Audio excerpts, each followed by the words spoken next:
Today, 40,000 people will be running 10,000 metres right through the middle of Manchester. A city I've known and loved since I was a little girl. Home to Britain's most loved soap opera and to the Premier League champions, yes, and of course to another brilliant football team. This brave band of runners will be motivated by their own personal stories, running for mums, dads, sons, daughters, aunties, uncles. The causes they've read about in the papers, for a bet, for a dare, to gain confidence, to lose weight, to help a friend. Today, 40,000 people will take part in the Great Manchester Run, and one of them will be me.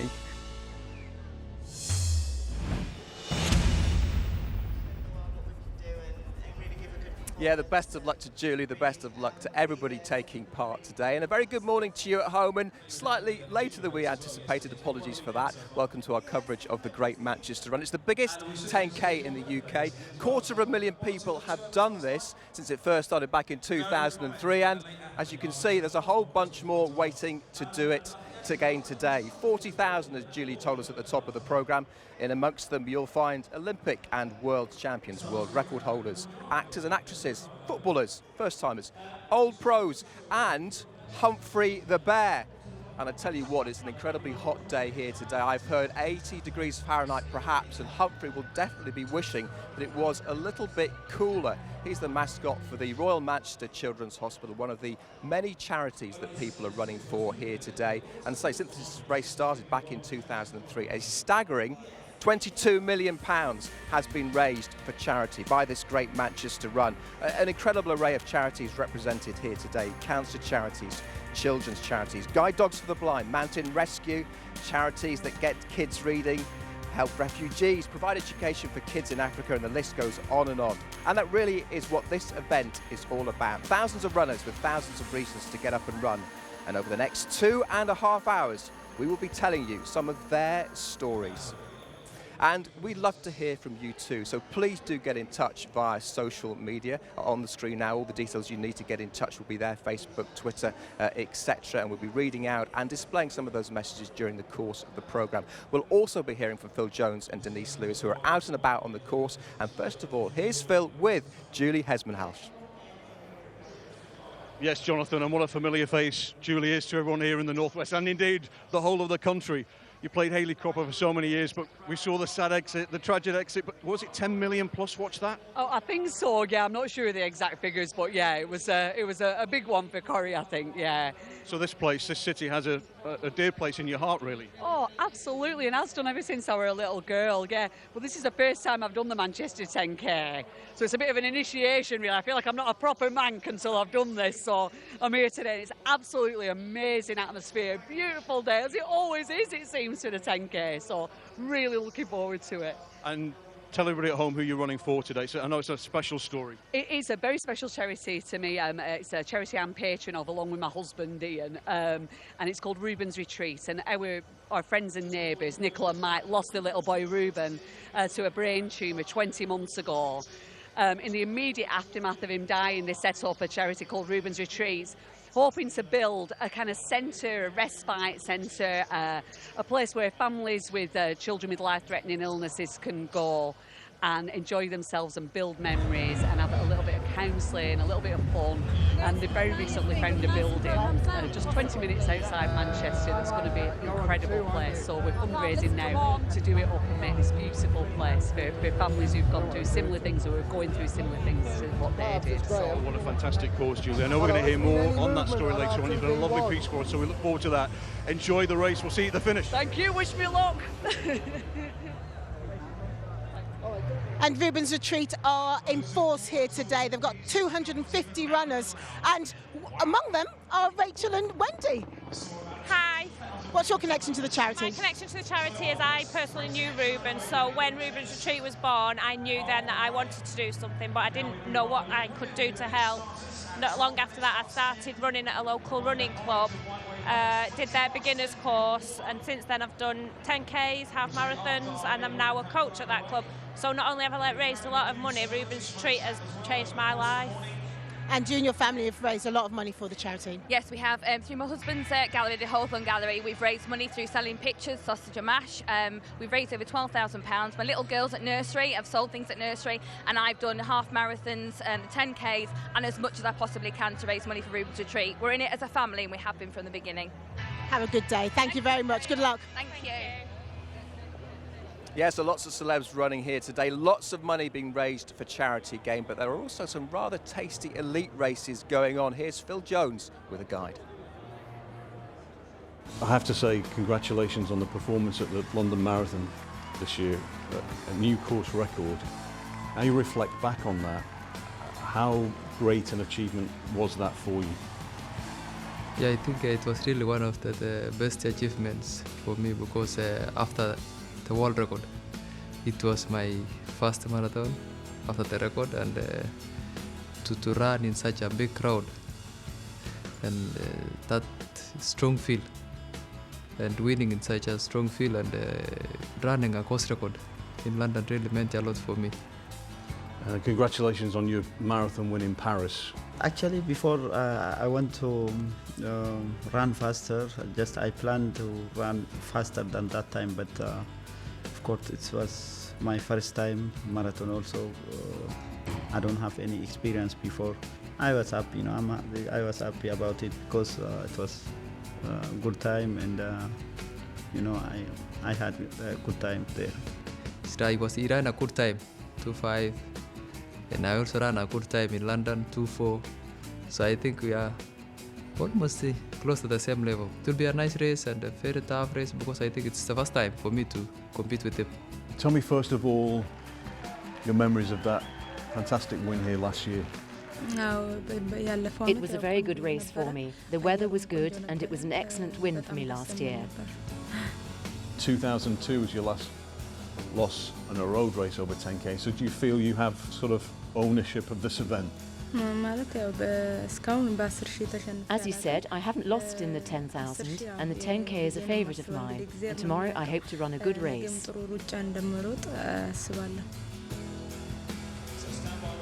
Yes, for those elite races, very special indeed, and so much to look forward to over the course of the next 2.5 hours. Yeah, so Bakila against Kipsang, that's off at 10:40 now, and then Tiranesh Dababa in the women's place, and that's at 10:25. So Julie Hesmond-Halch, as we've seen, running for a cause very close to her heart. We'll be hearing lots more about that during the course of the programme. And Humphrey the Bear, well, he'll be hoping to keep cool, and he's very much the standard bearer for the amazing work of the Royal Manchester Children's Hospital. And we'll be capturing all the sights and scenes of this, the 12th Great Manchester Run. Always an amazing day on the streets of the Northwest capital. And yesterday it was all about speed, wasn't it? Greg Rutherford was in the long jump. We had Johan Blake and Christina Huragu. We'll be seeing all the highlights of yesterday's City Games.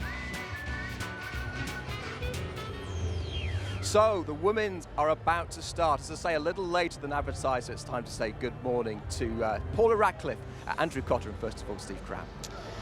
Hello, mate. Morning, Jonathan. Morning, everybody. And the elite women ready to go. As Jonathan said, a slight delay. They've been down there a little while, but so many experienced athletes. They've been in these situations before, just kept themselves calm, kept themselves warmed up. It's not a bad day at all, of course. Lovely sunshine here in Manchester, temperature rising, bit of a breeze. In fact, the breeze is picking up into perhaps a slight wind.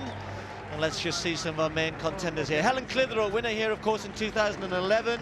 One of the stalwarts of British distance running over the years, from 1500 right through eventually to the marathon. Sophie Duarte, one of France's best European cross-country champion, hoping for a good run here today. Of course, for many of the European athletes, European Championships later in the year. Christelle Dornay was third here last year, was second to Helen in 2011, so knows this course very well indeed. And you see a very good World Half Marathon Championship in Copenhagen back in March. And Gemma Steele, who's had a bit of an up and down year. Gemma was meant to run in London, an injury stopped her doing that, but she's come back, bounced back with good form since then, and will be hoping to make her marathon debut later in the year, but looking for a good performance here today. And we'll be trying to hang on to Tirnesh Dibaba. What more can you say about her? All-time great at distance running, of course. And so good to see her here in Manchester again. So they've been waiting a little while to get away. So the elite women, the first to set foot on the road to Manchester this morning. Tens of thousands will follow later on, of course, but for the time being, the road is all to this small group of elite women. Plenty of other British women in there to watch out for, the likes of Ali Dixon, Susan Partridge, others who'll be looking to run in the Commonwealth Games, European Championships, all of those selection places yet to be decided. One or two already know they're going to be competing. Paul and I will chat a little bit more about that as the race goes on. But Paula, let's start with Tirnesh Dibaba, coming fresh off. You know what it's like to come off a marathon. She ran well in London, didn't win, but it was a good, solid debut. In fact, a very good debut, to be fair. And how long does it take you to recover? What should we expect from Tirnesh today? Well, you have to play it a little bit by ear, I think, recovering from a marathon, especially from your first one. Generally, I'd say it probably takes 5 to 8 weeks before your legs are really back with that pop in them, but sometimes you can sort of strengthen it out because of the work that you put in the marathon preparation. And certainly Tirnesh went into London in great shape, and when they stand on the start line for the marathon, you should be in shape to run a personal best over 10,000 metres. So she was in that kind of shape. It just depends how long it takes her legs to recover that zip and that little bit of bounce. And I don't think it'll take her too long. I think she's got a kind of a low year on the track, if you like, in terms of championships for her this year. Then obviously no European Championships, no Commonwealth Games. So she'll be aiming to come out and try and hit some fast times. And will have recovered pretty well from London, and probably using this as a little bit of a gauge to see whether she's ready to start getting into those hard track sessions and build into the summer.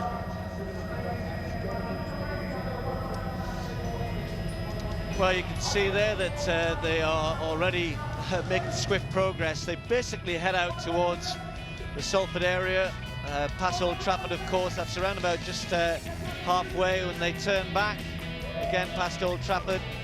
And as we've seen in this course so many times, sometimes it gets a little bit breezy out there, and they'll finish right in front of us here in Deansgate, where we were yesterday, a little further up Deansgate for the City Games yesterday. And as I said, a beautiful day today in terms of temperature, but it is a little breezy out there, and it'll be interesting to see whether that slows them down or not, because Tirnesh last year ran the course record, 30 minutes and 49 seconds, pretty swift, and really she hung around for the first 5k and was incredibly quick in the second half of the race.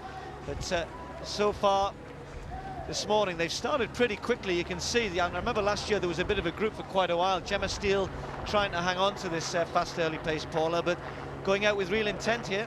Yep, definitely. That's Pauline Wanjiku, I think, who's leading it out at the moment. She actually was the pacemaker in the London Marathon and ran a solid pace there through halfway in 72.36 and then carried on to 30k. So that was a decent run for her. There, I think she was pacing training partners Florence Kiplagat and Edna Kiplagat. But here, I think she's maybe doing a little bit of work here for Tirnesh Dibaba, who has stated that she wanted to come and run with a decent time here today. It is windy out there, certainly here in Deansgate. They've got a very, very strong wind at their backs as they turn into here. I ran out by Old Trafford this morning and it was pretty calm then, but I think the wind has got up more since, so we'll see whether that affects the fast times, especially for the women's, because there's not a lot of shelter out there for them now, with no other runners around them. You see, for years I was able to, Brendan and I, we could pretend we'd been out running. Now you're commentating with me. Honestly, it's not good. You're setting a good example still, but beautiful day for running, and a beautiful day not only for the elite women, the elite men, and the mass races, of course, will be starting very, very soon, and chasing them down the road. First kilometre, very fast, 3 minutes and 4 seconds. That's very quick through the first kilometre. There's Helen Clitheroe leading the chasing group, so they've got to slow down a little bit from that, I would think. 3 minutes 4, that's incredibly quick. That is very quick pace, and you can see by the way they're leaning into it that they definitely are running into a headwind at this point. And Gemma Steele has closed that gap up now onto Wanjiku and Dibaba, and that's Sophie Duarte who's gone with her, who must be starting to think that every time she comes to England she has to run in really strong wind, because she actually took part in that 10k trial that we had for the European Championships last weekend in Highgate, and ran second to Joe Pavey, who had an outstanding run there, running a very, very fast time of 32.11 in windy conditions. And I think Sophie Duarte did qualify for France for the European Championships in that race also, in her debut 10k. Well, a very quick start to this women's elite race, just starting to slow a little bit. You can see Gemma Steele and Darnay coming back to that front two, but they've set out with real intent. We could be up for a really good race here. Lots more to come in this, of course, as they're just going through 2 kilometres. Starting the great Manchester Run today for us is the newly crowned WBC welterweight champion, Amir Khan. Lovely to see you. Thanks for having me on. I mean, it's great to be here. The weather's amazing, and I'm going to be starting the race here. So I'm excited, and it's an honour to be here and starting it. I said one day we're going to see you actually running, because this is a doddle for you. Yeah, it'll be nice and easy. I mean, I ran this about 4 years ago. I think it'll be good, so I'm going to challenge myself next year. So tell me about that fight. I think most of the boxing fans around the world would say it's probably one of your best fights ever. You know, defensively you were brilliant, attacking usually. Talk us through it. I mean, you know, it was a great fight. I mean, I've been at the ring for about 13 months, so a lot of people want to see what I'm going to be like. And, you know, in them 13 months, I trained so hard. You know, I was in the gym for like 8 months, and I was working on my skills. I was working on my defense, the offense. And when it came to May 3rd, you know, I had to give it 100% because I know there's a lot of doubters out there, and to be crowned one of the best fighters in the world, you know, and to fight one of the best fighters in the world like Floyd Mayweather, I had to win this fight. Now, you know, there's a lot of talk about the Floyd Mayweather fight happening in the future. It's all about just being smart and just picking the right fights now. I know it's touching distance away, but I'm going to leave it to my promotion team, Golden Boy Promotions. Hopefully they can make that fight, if not this year, next year. Well, listen, enjoy the afternoon. Make sure your hands don't get too sore. Yeah. Thank you very much. It'll be great fun. Thanks.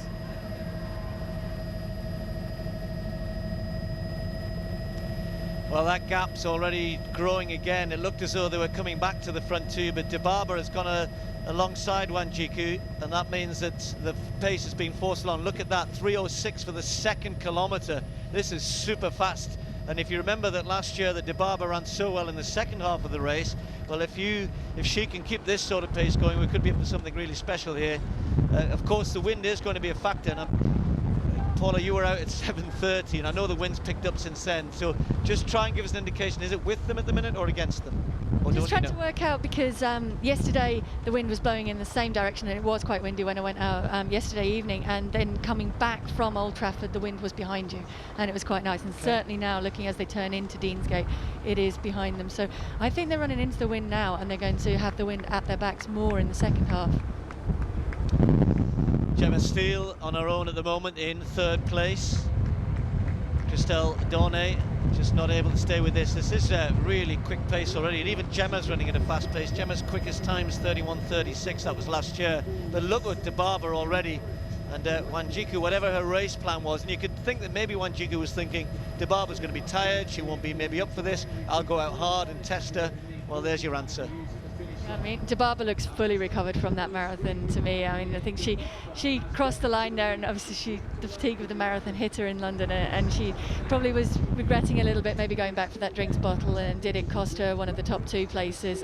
But certainly she's gone away and she's recovered really well. Probably not done too much, actually. She's probably just done a lot of easy running and just let the training and the preparation that she did pre-London come through now, and running off that. But certainly she feels good, and she's probably enjoying getting out there. It's a beautiful day for running aside from the wind, and once Wanjiku went out and set that fast pace, I think she now has settled into it and is more maintaining that, and it's Wanjiku who's slowing down a little bit. Well, just another little bit of news from last night in Watford. Joe Pavey continued her track comeback with a win in the BMC races in Watford, after having qualified for the 10,000 metres, now run a qualifying time for the 5,000. Joe, of course, a former winner of the Great Manchester Run on a couple of occasions. Great to hear that Joe's back and running well, and hope to see Jo on the track at the major championships later in the year. And as Paula was saying earlier, others still trying to cement their places. And Commonwealth Games selection for England, June the 2nd. Many of the Scottish athletes already selected. Susan Partridge, who's in that group with Helen Clitheroe, has already been selected. So 3K 9:16, really quick running for Dibaba, and she's not slowing down. Oh, not slowing down at all, just maintaining that 3:06 tempo, and I think you could see her checking her watch there as she came across the 3 kilometre mark. So she's obviously out with intent today and out to run her time. The world best times, incidentally, I think stand as in a women's only 10K at 30:29 to Asma Legzoui of Morocco in New York back in 2002, and then the outright one is 30:21 from San Juan. Who's got that? Me. Yeah, there you go. 30:21 though, when you ran that, I mean obviously it was different conditions etc, but you know, in terms of did you go out, you know, what I was going to say was Dibaba's gone out hard here, but we saw last year she came back quicker. You know, can we expect her to speed up here?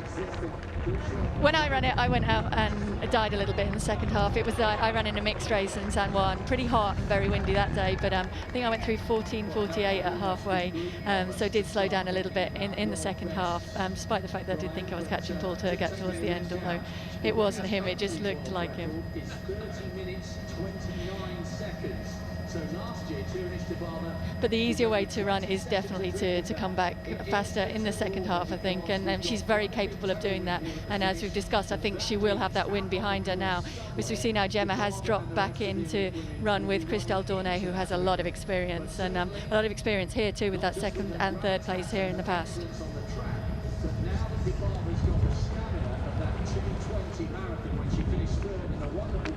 Well, last year, Mark Butler, our statistician, just let me know that 9:27 the time in 3K, so she's 11 seconds quicker. She went on to run 30:49, so you could think she's putting herself in 30:30 territory here, depending on how she keeps going. But with the endurance she should have from all of that marathon training, she's got every opportunity, would think, of going quick here. Gemma Steele just starting to maybe pay for trying to cover those early surges, and now she's in a real scrap, or will be in a scrap, I'm pretty sure, with Dornay.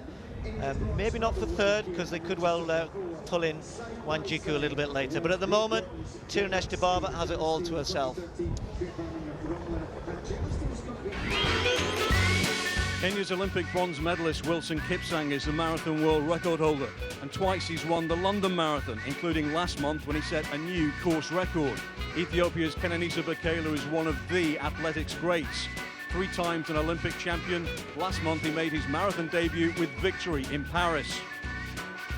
Stephen Mokoka represented South Africa in the 2012 London Olympics. In that same year won the Great South Run. He'll be hoping to live with Kipsang and Bekele today.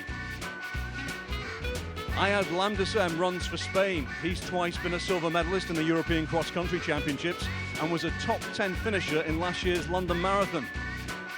Andrew Lemoncello aims to be the best of British today. In Commonwealth Games year, these are important times for the Scots, who won the Great Edinburgh Run last year.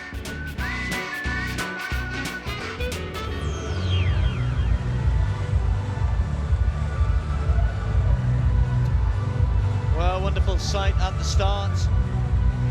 Tens of thousands. They go in different ways. It's only 10K, so they have to be staggered in terms of their start right through the morning. And the first to get away will be the elite men, of course, who will head the first wave of athletes to set off on what we hope will be a cracking 10K race. This is Abdelatif Mehta from France. Ran in the Olympics, you can see there in London. It seems so long ago now, of course, less than 2 years ago, still fresh in the memory. Lamdasem, who always performs so well, one of Europe's top performers, finished 10th in last year's London Marathon. Stephen Mokoka, if the 2 big names here are slightly off the case today, they will have a chance of giving them something to think about. The South African in good form this year. But the 2 big names, the 2 names who are 2 of the biggest names in world distance running. The fastest man, of course, over the marathon distance, the winner of the London 2012 race, and in, of course, 2014, not winning the Olympic gold medal he's so hoped for. May well be able to see him at the Commonwealths later this year. And, of course, he's taking on perhaps one of the not the greatest. We might give Haile Gebrselassie that title, but certainly very close behind him in terms of all of the titles, gold medals, world records that he's won over the years, Kenenisa Bekele.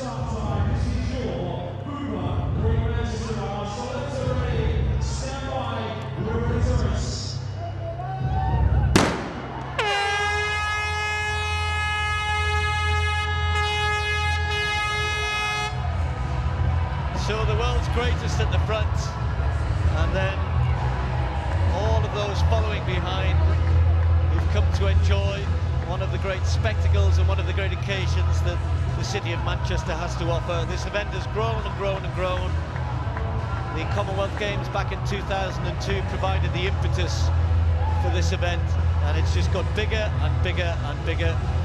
So many people, not just from the Manchester area, people travelling from all over the UK to come and take part in what is always a great spectacle. Paul and I will be talking more about the elite race as well. Andrew Cotter with me as well, Andrew, and this is a race which, well, if anyone in Manchester hasn't run it yet, I'll be surprised. There's so many to take part now. Absolutely, and a great thrill for all these runners, because there are those two channels at the start. They have the club runners, the fun runners, not too far away from the greats of running, so tremendous for them to be alongside Kenenisa Bekele et al. It's the last they'll see of them for a good while until they arrive at the end, and however long. But you see, it's a huge field. It takes a long time to get through. If you're not familiar with this, you might wonder what their time is if they're held back there, but they all wear chips. They're wearing chips on their shoes, so it's the chip time that matters. But you can see them all starting their own watches as they eventually get through. Slap of the hands with Amir Khan, and they are away. And well away at the front of the women's race, through halfway. Tiranesh Dibaba still maintaining a pretty good pace, and if we've got the 5k split, 15:34 through a half k, through 5k halfway. Sorry, so she slowed down a little bit in the 4th kilometre to a 3:11, and then back onto that 3:06, 3:07 pace that she was running so consistently. So I guess it was a little bit stronger of a headwind in that 4th k, and she just eased back a little bit. She's comfortably got the race won now, so it is just about how she feels out there today and how fast she can run. That's Gemma Steele there, just hanging on in 4th to Christelle Dornay, and probably working on pulling back Wanjiku, who might now start to pay for that fast start in this race. Gemma, of course, was preparing for the London Marathon and then had to pull out due to a calf injury she sustained in the New York Half Marathon in March. And she said then it was because she hadn't put on her long socks to run in, and I'm just noticing today that she hasn't got them on either. So obviously her calf is feeling very, very good, and it would be nice to see her continue the form that she started to show last year on the roads with some really fast running.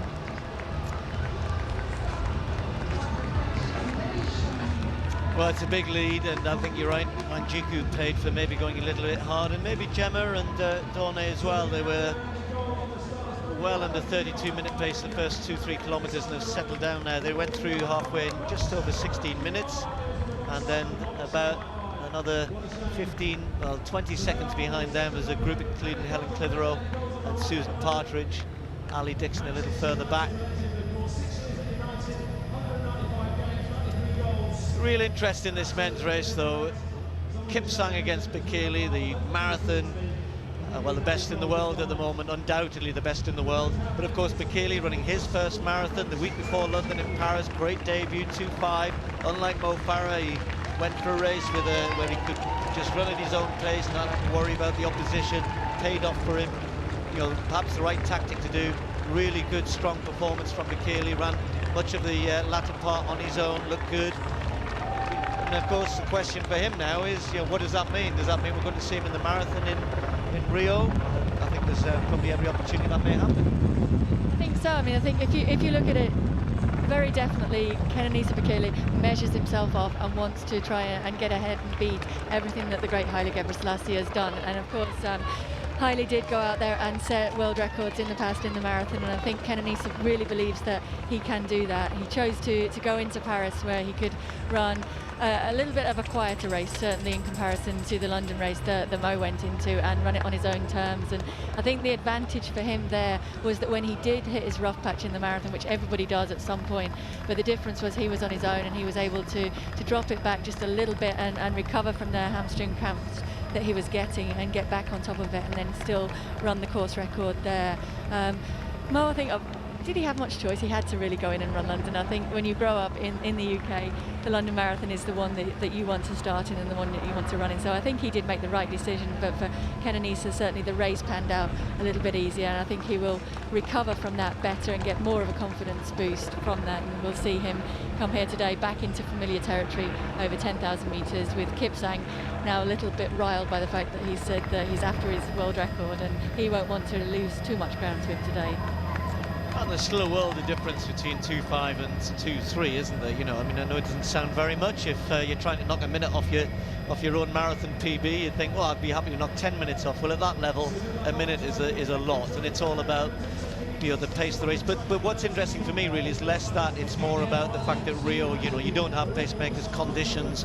It's a big ask to make that commitment to target the Olympic marathon, a very different type of race, very different conditions to those you'd meet in Paris in the spring or in the autumn in Chicago or New York. And that's the dilemma for all of them, including Kipsang. Yes, definitely. I mean, I think Kipsang has shown he was third in the Olympic marathon in 2012, and so he's shown that he can get there in shape for that. And I think he has stated that, although not yet fully decided, he is thinking about running the Commonwealth Games if selected for Kenya, which surprises me a little bit because I thought he would be more likely to go for a big city race in the autumn.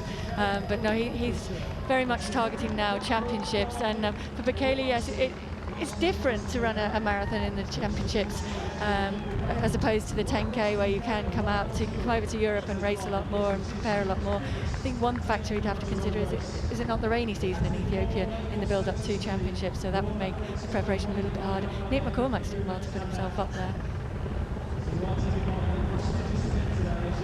Well, as much as Tirunesh Dibaba is dominating the elite women's race, it was a dominating performance from Simon Lawson to defend his title here in the men's wheelchair race. The 31-year-old from Maryport up in the Solway Firth in Cumbria.